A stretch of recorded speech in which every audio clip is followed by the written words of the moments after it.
เจริญพรท่านสาธุชนทั้งหลายรายการธรรมทานจากวัดพุทธปัญญาเมืองพพนารัฐแคลิฟอร์เนีย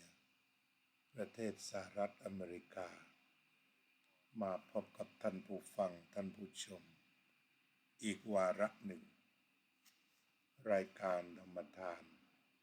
จากวัดพุทธปัญญามาพบท่านสาธุชนวันนี้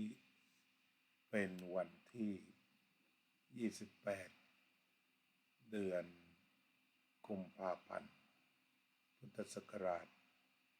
2568เรายังคงเดินตามรอยอริยมรรคมีองค์8ในรายละเอียดซึ่งวันนี้ก็จะได้นำเสนอเรื่องของสัมมาสมาธิมันเป็นตัวสุดท้ายของอริยมรรคมีองค์8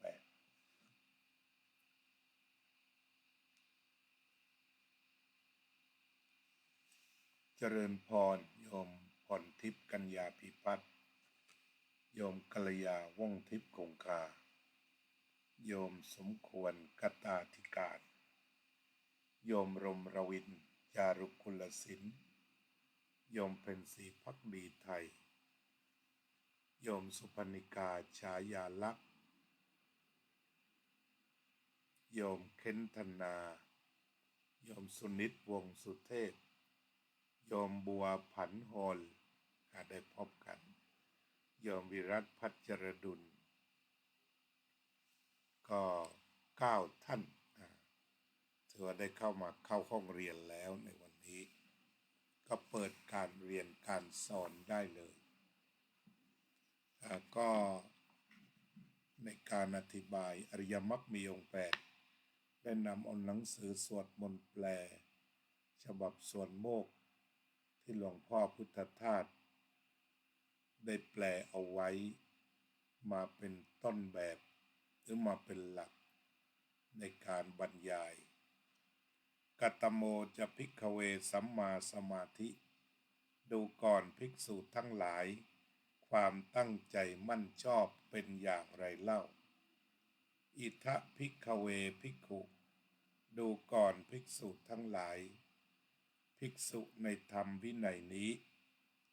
วิวิจเจวะกามเมหิสงัดแล้วจากกามทั้งหลายวิวิจเจวะกามเมหิสงัดแล้วจากกามทั้งหลายวิวิจจะอกุศเลหิธัมเมหิสงัดแล้วจากธรรมที่เป็นอกุศลทั้งหลายสวิตกังสวิจารังวิเวกชังปีติสุขังปัทมังชานังอุปสัมปัชชะวิหรติเข้าถึงปฐมฌาน ทีนี้ก็หมายถึงฌาน4นะนี่ประเด็นแรกก่อนเลยสมาธิตามอริยมรรคมีองค์8ที่พระพุทธเจ้าตรัสตามพระพุทธพจน์ก็หมายถึงฌาน4นี่จับประเด็นใหญ่ซะก่อนว่าเป็นอนหมายถึงฌาน4สมาธิตามนัยยะแห่งอริยมรรคมีองค์8คือฌาน4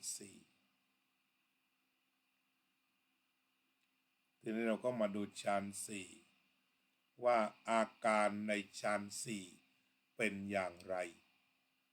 ตามที่พระพุทธเจ้าตรัส1สงัดแล้วจากกามทั้งหลายกล่าวคือความรู้สึกเรื่องกามความใคร่ในรูปเสียงกลิ่นรสโผฏฐัพพะธรรมารมณ์ต่างๆหมดไปสิ้นไปไม่มีในปฐมฌานนั้นไม่รู้สึกเรื่องกามไม่รู้สึกเรื่องกาม วิวิจเจวะกามเมหิสงัดแล้วจากกามทั้งหลายขณะที่เข้าฌานจะสงบไปกามสงบไปคำว่าสงบก็คือไม่เกิดแต่โอกาสจะเกิดก็มีแต่ว่านี่หมายถึงว่าสงัดจากกาม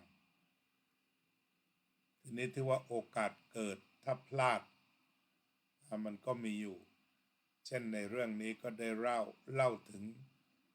พระฤาษีตนหนึ่งเก่งจนกระทั่งว่าเหาะได้เพราะเข้าฌานได้ก็อย่างน้อยต้องฌานสี่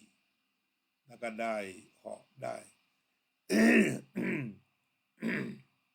สามารถเดินทางไปไหนมาไหนก็เหาะได้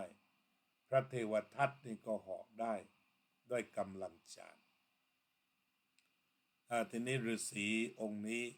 เวลาเข้ามาบิณฑบาตในเมืองท่านจะเหาะมาเป็นประจ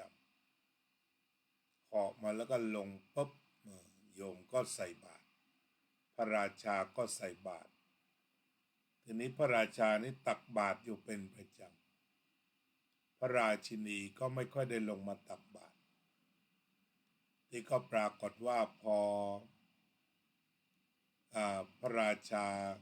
เสด็จไปปราบข้าศึกที่ปัจจันตประเทศที่ชายแดน